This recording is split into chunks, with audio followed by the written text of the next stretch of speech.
Hello students, chemistry में हम लोग लेसन पढ़ रहे हैं उपसहज संयोजक यौगिक और उसमें हमारा टॉपिक चल रहा है उपसहज संयोजक यौगिकों में क्रिस्टल क्षेत्र सिद्धांत। और क्रिस्टल क्षेत्र सिद्धांत में आज हम पढ़ेंगे अष्टफलकीय संकुल यौगिकों में क्रिस्टल क्षेत्र सिद्धांत, यानी crystal field theory in octahedral complexes. तो ऑक्टाहेड्रल जो कॉम्प्लेक्सेज है उनमें ये क्रिस्टल फील्ड थ्योरी जो बेथे ने प्रतिपादित की थी वो हम पढ़ेंगे। तो अष्टफलकीय संकुलों में और क्रिस्टल क्षेत्र सिद्धांत का एक रेखीय आरेख बनता है और वो रेखीय आरेख हमारे एग्जाम में 1 नंबर वाले प्रश्न में पूछा भी गया है। एक चतुष्फलकीय संकुल में भी ये सिद्धांत लागू होगा और एक अष्टफलकीय में लागू होगा। अष्टफलकीय वाला है वो हमारे एग्जाम में पूछा गया है रेखीय आरेख के रूप में। और इस सिद्धांत से कई अन्य प्रश्न बनते हैं, तो वो प्रश्न कौन कौन से किस तरीके से बनते हैं उसकी विवेचना आज हम यहां करेंगे। तो पहले देखिए कि रेखीय आरेख बनाऊं तो आपको इस प्रकार से पहले डी कक्षक है उनका निरूपण करना है। आप जानते हो डी में 5 बॉक्स होते हैं, आप 5 बॉक्स इस प्रकार से निरूपित कर लीजिए, ठीक है। और यहां ये बना देता हूं मैं ऊर्जा का लेवल, एनर्जी लेवल ऊपर की तरफ बढ़ता हुआ, यानी नीचे से ऊपर की तरफ एनर्जी का बढ़ता हुआ लेवल। और उस लेवल में धातु परमाणु के डी कक्षक हैं वो डी कक्षक यहां निरूपित कर देता हूं। और जब धातु परमाणु के इन डी कक्षकों पर कोई लिगेंड अपना प्रभाव छोड़ता है तो ये डी कक्षक विपाटित हो जाते हैं, स्प्लिट हो जाते हैं, बिखर जाते हैं, टूट जाते हैं। तो ये डी कक्षक इस प्रकार से हम यहां यूं दर्शा देंगे कि ये डी कक्षक हैं वो इस प्रकार से आपके विपाटित हो जाते हैं। विपाटन को हम अगले भाग में दर्शाएंगे। पहले यहां हम यूं दर्शा देते हैं कि सामान्य डी कक्षक हैं और इन डी कक्षकों पर जब कोई लिगेंड प्रभाव डालता है तो ये डी कक्षक थोड़े से उत्तेजित हो जाते हैं, यानी अपने सामान्य लेवल से थोड़े ऊपर की तरफ उठ जाते हैं, जिसे मतलब डी कक्षकों का उत्तेजित होना कहा जाता है। तो जब डी कक्षकों पर कोई लिगेंड कार्य करता है तो धातु के डी कक्षक थोड़े से उत्तेजित हो जाते हैं, तो थोड़ा सा ऊपर की तरफ इनको दर्शा देते हैं रेखीय आरेख में। और फिर उसके बाद में अब ध्यान देने वाली बात है, यहां तो लिखूंगा डी कक्षक, ये तो कौन से कक्षक है? डी कक्षक। और ये वाले डी कक्षक स्वयं यही है, लेकिन ये थोड़े से ऊपर की तरफ उठ गए। किसके प्रभाव में? लिगेंड के प्रभाव में। तो यहां लिख दूंगा लिगेंड की उपस्थिति में डी कक्षक, यानी लिगेंड की उपस्थिति में ये थोड़े से ऊपर की तरफ उठ जाते हैं, उत्तेजित हो जाते हैं। तो लिगेंड की उपस्थिति में डी कक्षक, ये बातें हमें रेखीय आरेख में और लिखनी होती हैं, या आप थोड़ा सा ध्यान में रखना। यहां डी कक्षक सामान्य लिगेंड लगने पर और ये थोड़े से उत्तेजित हो गए तो उत्तेजित अवस्था में डी कक्षक ये हैं जो कि लिगेंड की उपस्थिति में है। अब ये डी कक्षक अब 2 भागों में बंट जाते हैं और 2 भाग यहां हम यूं बना देते हैं इस प्रकार से। यहां 2 भाग हम यूं बना देते हैं। ऊपर की तरफ याद रखना 2 भाग बन जाएंगे जिन्हें हम ईजी कक्षक बोलते हैं, और नीचे की तरफ आप याद रखना 3 भाग बन जाएंगे जिन्हें हम T2G कक्षक बोलते हैं। यह भी आपको याद रखना है, T2G कक्षक और EG कक्षक। अब याद रखने वाली बात ये कि जिस लेवल पे आप जब ये कक्षकों का लेवल है, यहां से आप एक डॉट लाइन बनाओगे और डॉट लाइन बना करके और इनका जो ऊर्जा अंतराल है कि जब लिगेंड की उपस्थिति में ये डी कक्षक और इस प्रकार से टूट जाते हैं, स्प्लिट हो जाते हैं, विभाजित हो जाते हैं, तो इनके बीच में एक निश्चित ऊर्जा स्तर होता है कि यहां सामान्य स्तर से ये कक्षक है, ये कितनी ऊर्जा पर निर्मित हुआ और सामान्य स्तर से ये कितनी ऊर्जा पर निर्मित हुआ। तो यहां इस प्रकार से आपको निरूपण जब करना है तो दोनों के बीच में ये वाला जो गैप है वो गैप आपको याद रखना है, वो +0.6 DQ होता है, डिबाई कुलाम, क्योंकि इसमें द्विध्रुव होता है और आप जानते हो द्विध्रुव आघूर्ण है, उसका मात्रक डिबाई होता है और यहां एनर्जी ऊर्जा है वो कुलाम के रूप में है। तो यहां जो ऊर्जा अंतराल होगा उसका मात्रक होगा डिबाई कुलाम DQ। तो ये जो ऊपर वाले ईजी कक्षक जो कि उच्च ऊर्जा वाले हैं, उच्च ऊर्जा वाले कक्षक हैं, वो कब बनेंगे? जब ऊर्जा का लेवल 0.6 डिबाई कुलाम होगा तो सामान्य ऊर्जा वाले जो कक्षक हैं उनसे उच्च ऊर्जा वाले कक्षक बनेंगे। और इसी प्रकार नीचे की तरफ हम यहां यूं और एक गैप और बना देते हैं और ये गैप आप याद रखना -0.4 DQ डिबाई कुलाम होता है, डिबाई कुलाम होता है। और अगर हमें टोटल यहां से यहां तक और टोटल एनर्जी लेवल पूछ ले कि कुल ऊर्जा अंतराल कितना होता है तो वो 10 DQ होता है, 10 डिबाई कुलाम होता है। यह बात भी हमें याद रखनी है। तो कॉम्पिटिटिव एग्जाम के लिहाज से थोड़ी ये बातें आपको याद रखनी है कि उच्च ऊर्जा वाले कक्षक उनके निर्माण के लिए 0.6 डिबाई कुलाम ऊर्जा की आवश्यकता होती है, जबकि निम्न ऊर्जा वाले T2G कक्षक उनके लिए -0.4 डिबाई कुलाम ऊर्जा की आवश्यकता होती है। और अगर यूं पूछे कि डी कक्षकों के विपाटन से जो उच्च ऊर्जा और निम्न ऊर्जा वाले EG और T2G कक्षक बनते हैं तो उनके बीच में कुल ऊर्जा अंतराल कितना होता है तो वो हमें बताना है 10 DQ, 10 DQ, 10 डिबाई कुलाम होता है। ये बात हमें सामान्य सी याद रखनी है। अब थोड़ा सा यहां एक काम और कर देते हैं। ये जो कक्षक है मैं बता चुका हूं कि इन कक्षक में और आपको निरूपित करना है कि कौन सा कक्षक है वो किस अक्ष की ओर है, यानी X, Y, Z तीनों अक्षों में से, और इसमें से कौन सा कक्षक किस अक्ष की तरफ विन्यासित है, व्यवस्थित है। तो मैंने आपको बताया जैसे आप इस कक्षक को अगर DXY लिखते हो तो इधर लास्ट वाले को आप DX² Y² कर देना और कोई दिक्कत नहीं। अगर आप पहले वाले को बाईं तरफ से चलने पर पहले वाले को अगर आप DX² Y² कर देते हो तो इस वाले को आप DXY कर देना, याद रखना। और मैं आगे D क्यों लगा रहा हूं? क्योंकि ये D के भाग हैं, यानी D कक्षक को हम दर्शा रहे हैं तो आगे D इसलिए लगा रहा हूं। और अब बीच वाले को आप DZ² कर देना। तो अब आपके पास दो और बच गए, उनको मैं ऊपर की तरफ निरूपित कर देता हूं।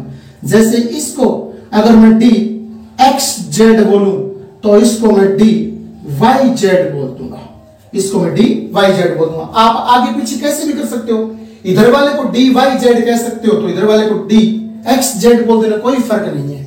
इस प्रकार से इस तरीके से आप बाएं से दाईं तरफ जाओगे तो एक तरीका है, इससे आपको नाम है इनके वो याद हो जाएंगे कि बाईं से दाईं तरफ चलने पर पहला जो बॉक्स है उसे आप DXY बोल दो तो लास्ट वाले को स्क्वायर वाला बोल देना, और फिर जो बाईं से दाईं तरफ जाते समय जो तीसरा है उसको आप DZ² बोल देना। तो दो और बच गए, उनको आप एक बार X के साथ Z वाला बोल देना, एक बार Y के साथ Z वाला बोल देना। इस प्रकार से बन गए। और अब जब ये कक्षक यहां लिगेंड की उपस्थिति इन पर आएगी तो ये विभाजित हो जाएंगे उच्च ऊर्जा और निम्न ऊर्जा वालों में। तो यहां मैं बता चुका हूं जो स्क्वायर वाले हैं वो हमेशा उच्च ऊर्जा वाले में चले जाते हैं। ये हम अपनी तरफ से नहीं कह रहे, बल्कि क्रिस्टल क्षेत्र सिद्धांत में बेथे ने प्रतिपादित किया था, क्योंकि ये सिद्धांत बेथे का दिया हुआ है तो हमें तो बेथे के अनुसार चलना है यहां पर। तो यहां आपके उच्च ऊर्जा वालों में और बता देता हूं, जैसे मैं बोल दूं कि ये DZ² है पहले वाला, तो ये लास्ट वाला हो जाएगा DX² आप आगे पीछे कैसे भी लिख देना, कोई दिक्कत नहीं है। आप चाहे पहले लिख दो DX² तो लास्ट में आ जाएगा DZ², कोई फर्क नहीं है। इसी प्रकार अब जो बिना स्क्वायर वाले बच गए, बिना स्क्वायर वाले इसमें देख लीजिए कौन कौन से, वो सारे के सारे ये हो जाएंगे, निम्न ऊर्जा वाले हो जाएंगे। जैसे स्क्वायर वाले तो ऊपर की तरफ उच्च ऊर्जा वाले हो गए, तो फिर बिना स्क्वायर वाले वो निम्न ऊर्जा में आ जाएंगे। तो आप यहां किसी प्रकार लिख दीजिए, आगे पीछे कोई फर्क नहीं है। यहां आप इनको कैसे भी दर्शा दीजिए। जैसे सपोज कीजिए मैं इसको और डी एक्स वाई लिख देता हूं, दूसरे को मैं डी वाई जेड कर देता हूं, तीसरे को मैं डी एक्स जेड कर देता हूं, कोई फर्क नहीं है। आगे पीछे आप जैसे आए वैसे लिख दीजिए। यहां ये बेथ ने एक्सप्लेन किया था, तो आप इस प्रकार से कर दीजिए। ये जो रेखीय आरेख है अष्टफलकीय संकुल में क्रिस्टल क्षेत्र सिद्धांत, तो यहां ये जो रेखीय आरेख है ये इस प्रश्न के रूप में पूछा गया है हमसे। ऐसे प्रश्न आया था हमारे एग्जाम में कि अष्टफलकीय संकुलों में क्रिस्टल क्षेत्र सिद्धांत का रेखीय आरेख प्रदर्शित कीजिए। तो आपको ये रेखीय आरेख प्रदर्शित करना है।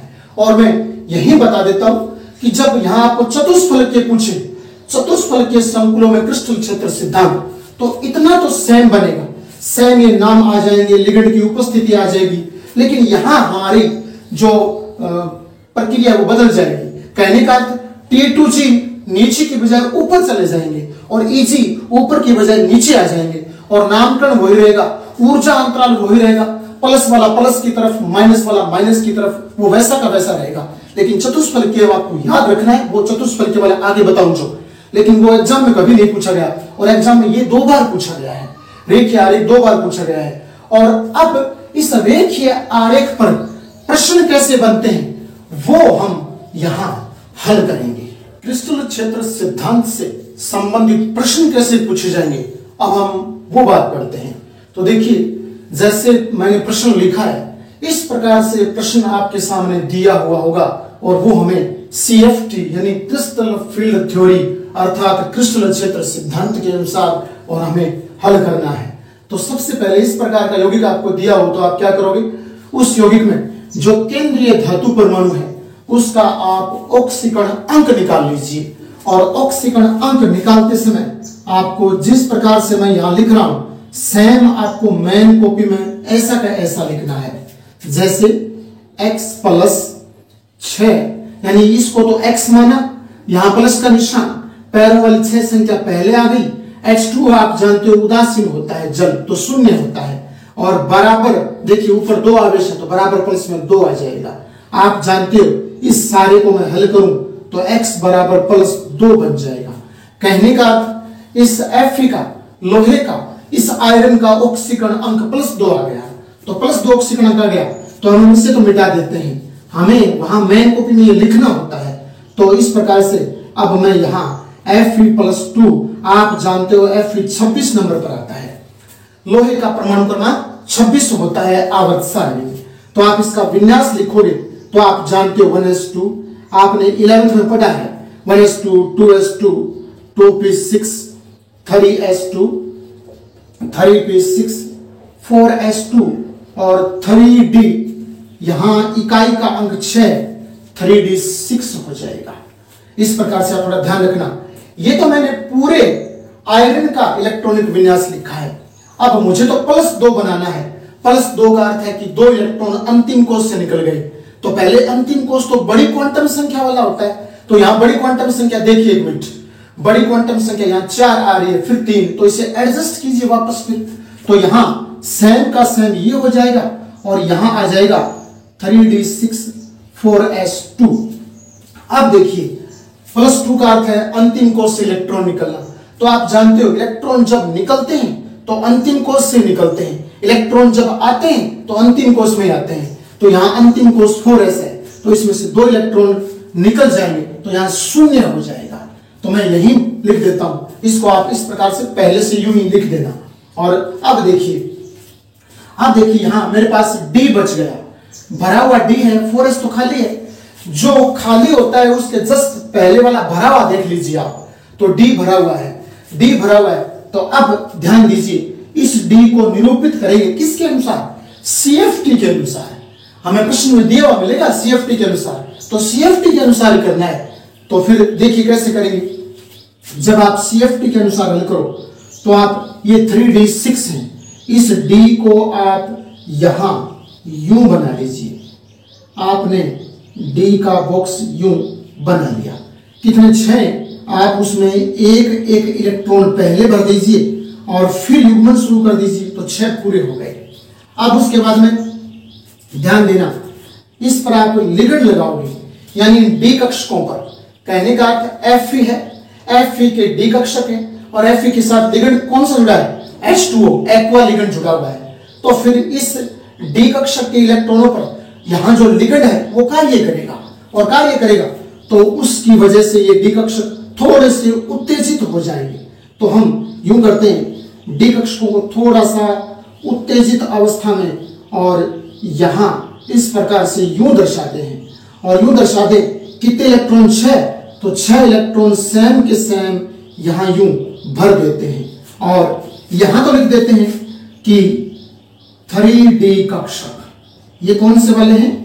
3D कक्षक। और यहां लिख देता हूं लिगेंड की उपस्थिति में डी कक्षक। किसकी उपस्थिति में?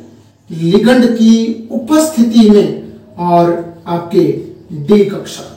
तो लिगेंड की उपस्थिति में डी कक्षक यहां लिखने के बाद में, और अब ध्यान दीजिए, अब हम ऐसे करेंगे, थोड़ा सा मैं इसको ऊपर से यहां से मिटा देता हूं, और हम क्या करेंगे, यहां इस लिगेंड की उपस्थिति में ये डी वाले और 2 भागों में विभाजित हो जाएंगे CFT के अनुसार, और 2 भागों में विभाजित होंगे। तो यहां से यूं और यहां से यूं बना देता हूं, और यहां तो कर देता हूं ऊपर की तरफ 2, जिन्हें कहूंगा EG, और नीचे की तरफ कर देता हूं 3, जिन्हें बोलूंगा T2G। जिन्हें क्या बोला जाएगा? T2G बोला जाएगा। T2G निम्न ऊर्जा वाले, निम्न ऊर्जा वाले T2G, उच्च ऊर्जा वाले EG कक्षक। अब देखिए इस सिद्धांत के अनुसार क्या होगा, सुनिए। लिगेंड की उपस्थिति वाले जो डी कक्षक हैं उनको देखिए आप, उनमें 6 इलेक्ट्रॉन हैं। तो करना क्या है आपको? आपको करना है पहले नीचे निम्न ऊर्जा वाले में आपको वो इलेक्ट्रॉन भरने हैं, निम्न ऊर्जा वाले वो भरने हैं। तो आप देखिए यहाँ 6 इलेक्ट्रॉन है, तो पहले वही नियम लगेगा केमिस्ट्री में, हमेशा इन कक्षकों में इलेक्ट्रॉन भरते समय और वुंड की अधिकतम बहुलता का नियम लगता है। और वो नियम क्या होता है कि पहले कक्षकों में इलेक्ट्रॉन भरते समय एक सिंगल इलेक्ट्रॉन भरा जाता है, उसके बाद और बच गए फिर युग्मन शुरू किया जाता है, फिर हम पेयरिंग करते हैं। तो यहाँ इनमें 6 इलेक्ट्रॉन भरे, तो पहले में नीचे वाले तो ये अर्थात निम्न ऊर्जा वाले ये, पहले आपको इनमें नहीं भरना है, उच्च ऊर्जा वाले में कभी मत भरना, आप निम्न ऊर्जा वाले में पहले भरना, और पहले आपको एक भरना है। इस प्रकार से एक भर देना है। एक भरने के बाद में अब देखिए यहां टोटल 6 थे, 6 में से कितने भर दिए? 3 भर दिए निम्न ऊर्जा वाले में। यानी जब कक्षक ये टूटे तो टूटते इलेक्ट्रॉन निकल गए, निकल कर इलेक्ट्रॉन पहले निम्न ऊर्जा वाले में जाएंगे, फिर उच्च ऊर्जा वाले में जाएंगे। तो निम्न ऊर्जा वाले में आपने 3 भर दिए, तो यहाँ 3 और बच गए। अब यहाँ एक बात देखिए, आपको यौगिक कौन सा दिया है? यौगिक मैंने आपको ये दिया है, तो इसमें लिगेंड देखिए कौन सा है? लिगेंड H2O है।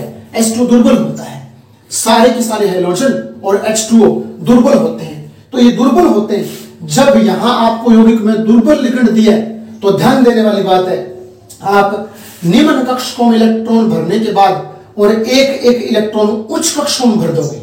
जब दुर्बल लिगेंड दिया हुआ हो तो पहले इलेक्ट्रॉन निम्न में तो भरना है। एक बात और सुन लीजिए, चाहे यहां दुर्बल दिया हो चाहे प्रबल दिया हो, इलेक्ट्रॉन पहले निम्न में ही भरे जाएंगे। इलेक्ट्रॉन पहले निम्न ऊर्जा वाले कक्षकों में भरे जाएंगे। और अगर यहां दुर्बल दिया है, दुर्बल लिगेंड दिया है, तो याद रखना आप इनमें भरने के बाद में इनमें और चले जाना, इस प्रकार से इनमें और चले जाना। तो आपने देखा कि 6 इलेक्ट्रॉन थे, दुर्बल लिगेंड है तो इलेक्ट्रॉन 6 थे, तो पहले तो निम्न ऊर्जा वाले में भरने सिंगल, मैंने सिंगल यहां फिलअप कर दिए। उसके बाद में और जो इलेक्ट्रॉन बच गए उनको भी सिंगल यहां कर दूंगा। अगर और बच जाते हैं तो वापस नीचे वाले आ जाइए और फिर युग्मन शुरू कीजिए। तो देखिए 6 इलेक्ट्रॉन थे, पहले निम्न ऊर्जा वाले में आएंगे तो 3 आ गए सिंगल। उसके बाद में दुर्बल था तो ऊपर वाले में और चले जाइए और सिंगल वहां भी भर दीजिए, और भरने के बाद में और बच गए तो अब नीचे वाले में वापस आ जाइए और यहाँ युग्मित कीजिए। अब देखिए कितने बन गए, ये 6 थे, तो अब देखिए ये भी तो 6 है, 4 और 2 6, टोटल 6 हो गए। अब यहां ये विन्यास बन गया। अब सुनिए कैसे लिखेंगे कि मतलब इलेक्ट्रॉनिक विन्यास। तो आपको यहां नीचे एक लैंग्वेज लिखनी है, इलेक्ट्रॉनिक विन्यास। क्या लिखोगे आप नीचे? आप लिखोगे, मैं शॉर्ट लिख रहा हूं, इलेक्ट्रॉनिक विन्यास। और इलेक्ट्रॉनिक विन्यास में पहले कोई दिक्कत नहीं, निम्न ऊर्जा वाले लिख दीजिए। T2G में कितने? 4। तो आप इलेक्ट्रॉनिक विन्यास में लिखोगे T2G, ऊपर यहां 4 लगा दोगे। T2G में कितने भरे हुए हैं? 4 भरे हुए हैं। निम्न ऊर्जा वाला पहले लिखना है आपको, आप लिख दिया T2G में 4 है। और कोमा मत लगाना, कोमा नहीं आएगी, जस्ट आगे EG आ जाएगा। और EG में कितने हैं? 2। आपने EG में 2 कर दिया। ये बन गया इसका इलेक्ट्रॉनिक विन्यास। ये हमने इस प्रश्न का उत्तर दे दिया है, संकुल आयन का इलेक्ट्रॉनिक विन्यास। ये बना दिया हमने इलेक्ट्रॉनिक विन्यास, ठीक है ना। उसके बाद में दूसरा प्रश्न है प्रकृति। प्रकृति मैं बता चुका हूं कि रसायन विज्ञान में प्रकृति 2 ही प्रकार की दर्शाई जाती है, प्रतिचुंबकीय और अनुचुंबकीय। यहां देखिए, इनमें देखना है आपको, EG और T2G में देखना है आपको इलेक्ट्रॉन। बता रहा हूं कैसे। यहां तो देखिए युग्मित है, यानी यहां तो पेयर है, लेकिन यहां क्या है? Non pair. यहां भी नॉन पेयर, यहां भी नॉन पेयर और यहां भी नॉन पेयर। तो जब आपको इस प्रकार से नॉन पेयर दिखाई दे, भले ही एक ही नॉन पेयर हो, तो इसमें तो नॉन पेयर, ये भी नॉन पेयर, ये भी, ऊपर भी नॉन पेयर के 2 भाग, तो नॉन पेयर तो बहुत है। तो नॉन पेयर जब भी दिखाई दे, आप याद रखना वो अनुचुंबकीय होता है। कौन सा? मैं बोलूंगा हिंदी में, अयुग्मित, अयुग्मित, इधर भी अयुग्मित, इधर भी अयुग्मित। तो जब अयुग्मित हो तो अनुचुंबकीय कर देना। जब अयुग्मित हो अर्थात तो नॉन पेयर हो, तो आप क्या कर दोगे? अनुचुंबकीय। और तो इसकी प्रकृति क्या हो जाएगी? प्रकृति हो जाएगी इसकी अनुचुंबकीय। कौन सी वाली प्रकृति हो जाएगी? अनुचुंबकीय प्रकृति हो जाएगी। और मैं पहले बता चुका हूं, अनुचुंबकीय कौन होते हैं? वो पदार्थ जो चुंबक को अपनी ओर आकर्षित करते हैं, या फिर यूं बोलूं, चुंबक जिन पदार्थों को अपनी ओर आकर्षित करती है वो अनुचुंबकीय होते हैं। तो Fe2O6+2 यौगिक को आप जब चुंबक के पास लेकर जाओगे तो ये चुंबक को अपनी ओर आकर्षित करेगा, या फिर चुंबक इसको अपनी ओर आकर्षित करेगी, तो ये अनुचुंबकीय प्रकृति का हो गया। उसके बाद में अब ज्ञात करते हैं चुंबकीय आघूर्ण।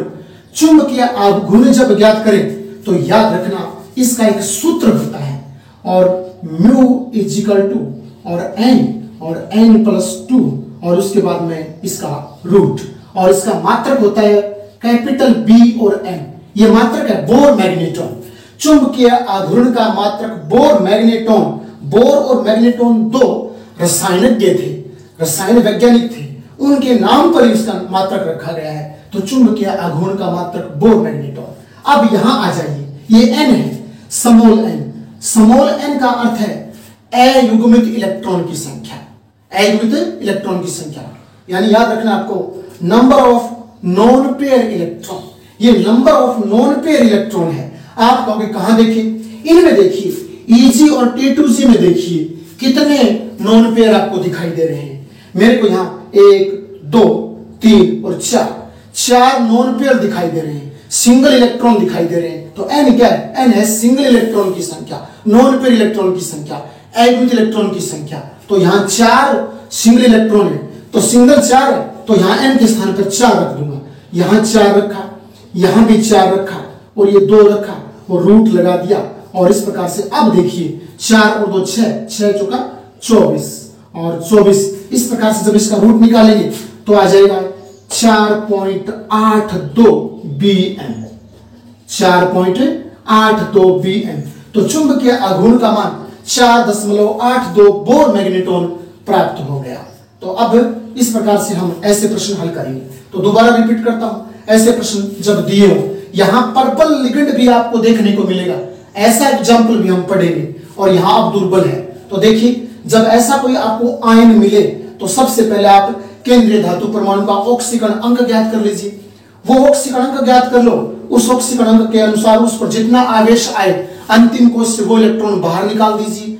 बाहर निकालने के बाद में उसमें डी विन्यास बचेगा, और डी विन्यास को इस प्रकार यहां निरूपित कर लीजिए। इस प्रकार से निरूपित करने के बाद में और लिगेंड की उपस्थिति में वो डी कक्षक थोड़े से उत्तेजित हो जाएंगे। जैसे यहां हमने बनाया था कि वो जो डी वाले हैं वो थोड़े से उत्तेजित हो गए थे। उसके बाद में हम देखेंगे कि लिगेंड की उपस्थिति में इन डी का विपाटन हो जाता है, स्प्लिट हो जाती है और Eg और T2G में दो भागों में टूट जाते हैं। अब यहां बात इंपॉर्टेंट है, ध्यान देने वाली बात है कि सबसे पहले चाहे लिगेंड यहां दुर्बल दिया हो या प्रबल दिया हो, आपको निम्न कक्षकों में इलेक्ट्रॉन सिंगल सिंगल भरने पहले। जब यहां दुर्बल दिया हो तो सिंगल सिंगल इलेक्ट्रॉन भरने के बाद आप ऊपर की तरफ चले जाइए और उसमें भी एक एक सिंगल सिंगल भर दीजिए हुंड के अधिकतम बहुलता के नियमानुसार। अगर और बच गए तो वापस नीचे आ जाइए और फिर युग्मन शुरू कर दीजिए, फिर पेयरिंग शुरू कर दीजिए और इस प्रकार से आप देखोगे कि विन्यास बन जाएगा कि T2G में 4 तो T2G 4 लिख देंगे, Eg में 2 तो Eg में 2 लिख देंगे। इस प्रकार से विन्यास बन गया। ये तो इलेक्ट्रॉनिक विन्यास हो गया। प्रकृति देखने के लिए आप Eg और T2G को देखिए, इसमें नॉन पेयर अर्थात सिंगल इलेक्ट्रॉन की संख्या चुन लीजिए, कितनी है वो देख लीजिए, तो उससे आपको प्रकृति का पता चल जाएगा। कहने का ये भी सिंगल है, ये भी सिंगल है, ये भी सिंगल है, ये भी सिंगल है, अर्थात ये है अयुग्मित। अयुग्मित तो अनुचुंबकीय, तो फिर इसकी प्रकृति हो जाएगी अनुचुंबकीय। इस प्रकार से अब आगे देखिए चुंबकीय आघूर्ण। चुंबकीय आघूर्ण देखने के लिए पहले हम बोर मैग्नेटोन द्वारा प्रतिपादित एक सूत्र है वो देखेंगे। सूत्र है μ = n+2 और रूट और आगे Bm बोर मैग्नेटोन मात्रक। और यहां n है वो सिंगल इलेक्ट्रॉन की संख्या है। आप कहोगे सिंगल इलेक्ट्रॉन कहां देखें? आप Eg और T2G में कुल सिंगल इलेक्ट्रॉन की संख्या देख लीजिए। जैसे T2G में सिंगल इलेक्ट्रॉन 2 है, Eg में सिंगल 2 है, तो 2 2 4 जोड़ दीजिए इनको, 2 2 4, तो यहां n के स्थान पर 4 रख दीजिए और आप हल करके लाओगे तो रूट 24 बन गया और 24 का होता है 4.82 बोर मैग्नेटोन, उत्तर प्राप्त हो गया। इस प्रकार से आप हल कर लेना। इसके बहुत सारे एग्जाम्पल हम हल करेंगे।